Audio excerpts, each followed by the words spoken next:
Hello दोस्तों, आप सभी को हमारे इस माइंड ऑफ बुद्धा चैनल में स्वागत है। जैसे कि मैंने पहले ही बताया था कि हमारी यात्रा हर एक दिन दिलचस्प होती जा रही थी और ऐसे ही जब हम आगे बढ़े तो हमने पाया कि एक छोटा बच्चा अपने पिता की दुकान के पास बैठा हुआ है, कुछ काम कर रहा था, जबकि उसी की उम्र के बहुत सारे बच्चे पास में बैठे हुए खेल कूद कर रहे थे और शोर मचा रहे थे। मुझे यह देखकर हैरानी हुई। मैंने बुद्धिस्ट मंग टोशन जी से बातों बातों में ही कहा, देख रहे हैं गुरु जी, लगता है कि ये बच्चा उन सारे ही बच्चों को बिल्कुल भी पसंद नहीं करता है, इसलिए तो सारे बच्चों से अलग बैठा हुआ है, वरना ये बच्चे जितना खेलते समय आपस में खुश हो रहे हैं। मेरा मन हो रहा है कि मैं भी उनके साथ खेलने लग जाऊं, और ये बच्चा तो कितना छोटा है, पता नहीं किस काम में खोया हुआ है। तब गुरु जी कहते हैं, हाँ, ये बच्चा उन लोगों से थोड़ा अलग है, बिल्कुल किसी शेर की तरह, इसलिए तो अपने लक्ष्य को साध कर चुपचाप बैठा हुआ है। एक दिन बड़ा होकर ये बच्चा सच में बहुत आगे जाएगा। बुद्धिस्ट मंग टोशन की बातें सुनकर मुझे लगा कि शायद वो उस बच्चे के लिए बुरा महसूस कर रहे हैं, इसलिए उसे अकेला देखकर उसके लिए ये सब कर रहे हैं। इस पर मैं उस दुकानदार के पास गया और उससे जाकर उस बच्चे के बारे में कहने लगा। अरे भाई, ये आपका बच्चा है, ये बाकी बच्चों के साथ क्यों नहीं खेल रहा है? क्या बाकी बच्चे इसे परेशान करते हैं?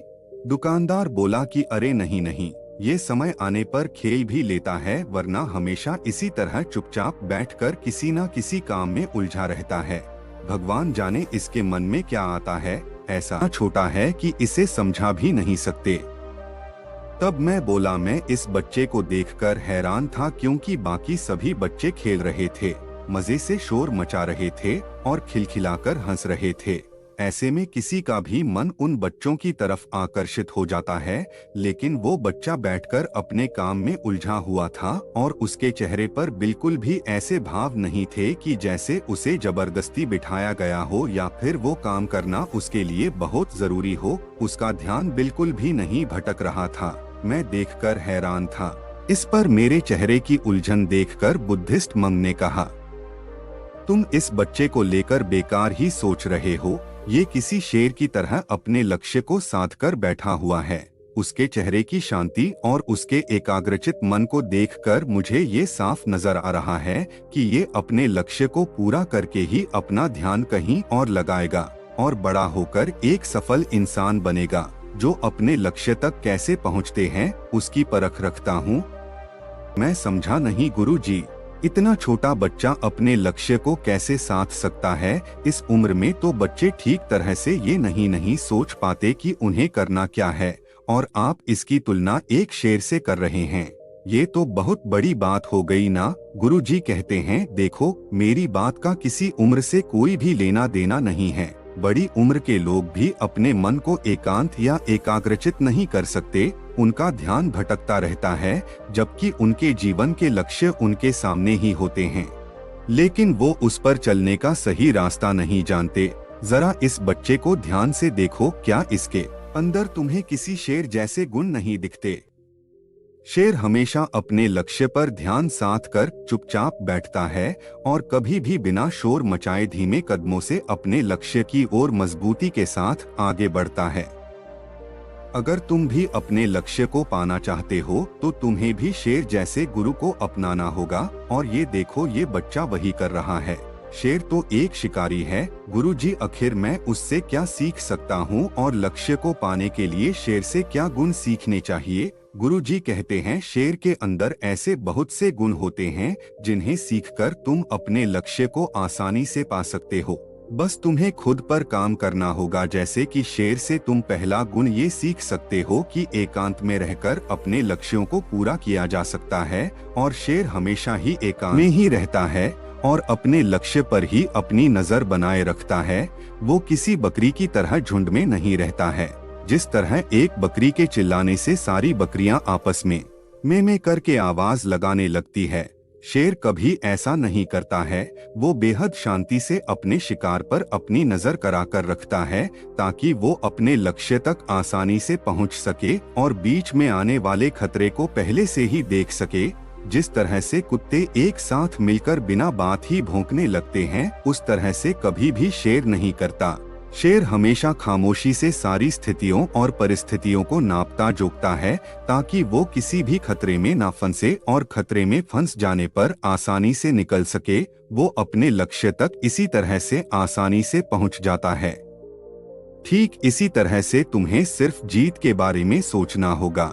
हालांकि जीत तक पहुंचने से पहले ही रास्ते में बहुत सारी परेशानियां और कठिनाइयां आएगी, लेकिन जब तक तुम्हारा मकसद सिर्फ जीत नहीं होगी तब तक तुम जीत नहीं सकते।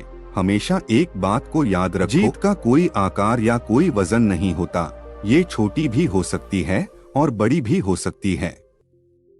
ठीक इसी तरह से तुम्हारी जीत के बीच में आने वाली कठिनाइयां और परेशानियां, इनका कोई भी आकार नहीं होता, इसलिए ये छोटी और बड़ी दोनों तरह से हो सकती है।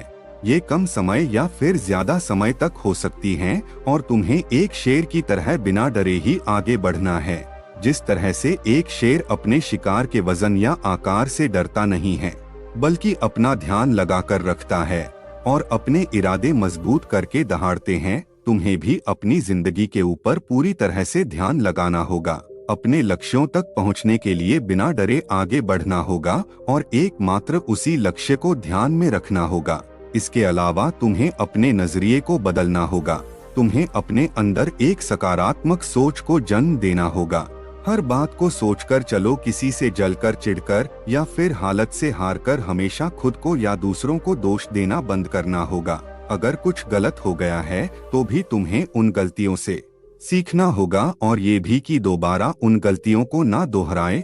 तुम्हारी इस गुण को अपने अंदर लाना होगा। अगर ये नजरिया तुमने अपनों जिंदगी में अपनाया तो तुम्हें तुम्हारे लक्ष्य तक पहुंचने से कोई भी नहीं रोक सकता। हमेशा सीखते रहो। अगर तुमने अपने अच्छे और बुरे समय से कुछ सीखना बंद कर दिया तो तुम हारना शुरू कर दोगे। इसीलिए अगर तुम्हें अपने लक्ष्य तक पहुंचना है तो तुम्हें हर दिन कुछ नया सीखना होगा। तुम्हारे लक्ष्य तक पहुंचने के लिए तुम्हें देखना होगा कि तुम्हारे अंदर क्या कमी है जो तुम्हें उस लक्ष्य तक पहुंचने से रोक रही है। और फिर जब तुम हमेशा कुछ ना कुछ सीखने की तलाश में रहोगे तो तुम्हारा ज्ञान का घड़ा कभी खाली नहीं होगा और तुम्हें तुम्हारा ज्ञान हमेशा ही जीत का रास्ता दिखाएगा। एक बात हमेशा ध्यान रखो कि सीखना ही वो कुंड है जो तुम्हें हमेशा आगे बढ़ने में मदद करेगा और तुम्हें किसी से कभी भी पीछे नहीं होने देगा।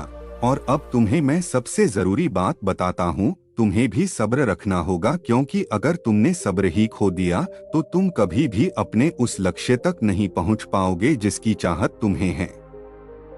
क्योंकि एक बीज पेड़ बन जाने तक अच्छा खासा समय लेता है और जिस दिन उस बीज से बनी हुई पेड़ में लगा हुआ फल पूरी तरह से पककर तुम्हारे सामने आता है तो उसे कह सकते हो कि तुम अपने सब्र की मिठास को देख रहे हो। इस बीज को लगाते हुए तुम्हारा लक्ष्य था कि तुम एक दिन उसके मीठे फलों को जरूर चखो और इसमें कितना सब्र चाहिए होता है तुम्हें इसके बारे में भी पता था।